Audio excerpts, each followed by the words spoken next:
ଜିଲ୍ଲା ସୂଚନା ଓ ଲୋକସମ୍ପର୍କ ଅଧିକାରୀଙ୍କୁ ବିଦାୟକାଳୀନ ସମ୍ବର୍ଦ୍ଧନା।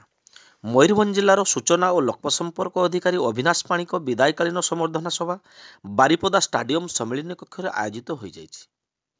ମୟୂରଭଞ୍ଜ ଜିଲ୍ଲାର ସୂଚନା ଓ ଲୋକସମ୍ପର୍କ ଅଧିକାରୀ ଶ୍ରୀ ପାଣି ମୁଖ୍ୟମନ୍ତ୍ରୀଙ୍କ କାର୍ଯ୍ୟାଳୟକୁ ମୁଖ୍ୟମନ୍ତ୍ରୀଙ୍କ ଅତିରିକ୍ତ ସୂଚନା ଲୋକସମ୍ପର୍କ ଅଧିକାରୀ ଭାବେ ବଦଳି ହୋଇଛି। ଏ ଅବସରରେ ମୟୂରଭଞ୍ଜ ଜିଲ୍ଲାର କାର୍ଯ୍ୟରତ ସାମ୍ବାଦିକମାନେ ତାଙ୍କୁ ପୁଷ୍ପଗୁଚ୍ଛ ଓ ଉତ୍ତରୀୟ ଏବଂ ମାନପତ୍ର ଦେଇ ସମ୍ବର୍ଦ୍ଧିତ କରିଥିବାର ଜଣାଯାଇଛି। ସେ ଗତ 8 ନଭେମ୍ବର 2023 ମୟୂରଭଞ୍ଜ ଜିଲ୍ଲା ଲୋକସମ୍ପର୍କ ଅଧିକାରୀ ଭାବେ କାର୍ଯ୍ୟରେ ଯୋଗ ଦେଇଥିଲେ। ଏହା ପୂର୍ବରୁ ସେ କପ୍ତିପଦା ବନ ଉପଖଣ୍ଡ ସୂଚନା ଓ ଲୋକସମ୍ପର୍କ ଅଧିକାରୀ ଭାବେ କାର୍ଯ୍ୟରତ ଥିଲେ। ତେବେ ତାଙ୍କର କାର୍ଯ୍ୟକାଳ ସମୟରେ ଜଣେ ଦକ୍ଷ ଅଧିକାରୀ ଭାବେ ସେ କାର୍ଯ୍ୟ ସମ୍ପାଦନ କରିଛନ୍ତି। ଉପସ୍ଥିତ ସାମ୍ବାଦିକମାନେ ସଭାରେ ପୁରୁଣା ସ୍ମୃତି ମନେ ପକାଇବା ସହ ତାଙ୍କର ନୂତନ ଦାୟିତ୍ୱକୁ ନେଇ ତାଙ୍କୁ ଶୁଭେଚ୍ଛା ଜଣାଇ ତାଙ୍କର ଉତ୍ତରୋତ୍ତର ଉନ୍ନତି କାମନା କରିଛନ୍ତି।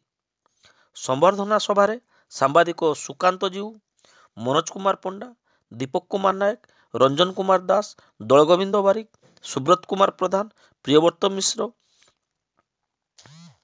ଦିଲ୍ଲୀପ କୁମାର ପାତ୍ର, ସଞ୍ଜୟ କୁମାର ବାରିକ, ଦିଲ୍ଲୀପ ସିଂ, ଦୀପକ କୁମାର ମୁଦୁଲି, ଦୀପକ ପାଣିଗ୍ରାହୀ, ଲଳିତ କୁମାର ବାରିକ, ହରେକୃଷ୍ଣ ପାତ୍ରଙ୍କ ସମେତ ସମସ୍ତେ ବହୁ କାର୍ଯ୍ୟରତ ସାମ୍ବାଦିକ ଉପସ୍ଥିତ ଥିଲେ।